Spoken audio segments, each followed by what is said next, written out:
What's up, you guys? I just got home from tour.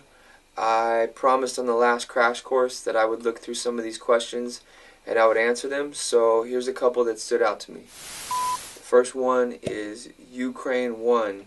Alright, study material. I love the book called Stick Control, and I went through it since I was like 10 years old, and I still bust that book out to this day and try all the exercises just like they tell you to break them down in the beginning of the book. How should you go about practicing getting control and speed and less fatigue?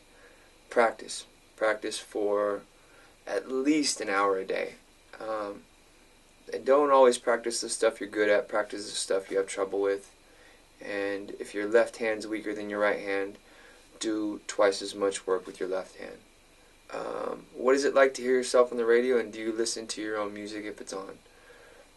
The answer is yes, most of the time, as long as I'm really proud of the music that's on the radio, which is pretty much 99% of the music that I've recorded. Next question comes from Cooper Flynn. When it comes to writing drum parts, that's a big thing about being a drummer. Be creative. Try to do something different. Try to be innovative. Don't let your parts sound like everybody else's parts. I've always been very fortunate to be in bands where the other members in the bands have open minds, so I can always really push the limit or try new things.Hether it be like a Latin beat in a song, or just something that you really wouldn't expect to be maybe in a punk rock or a rock song.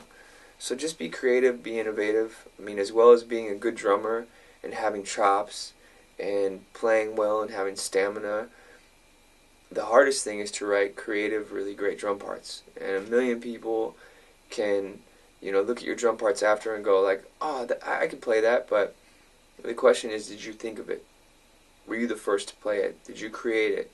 That's a big part about being a drummer, is writing your own parts and being creative and just exploring. So have fun. Okay, the next question is from Barack Obama.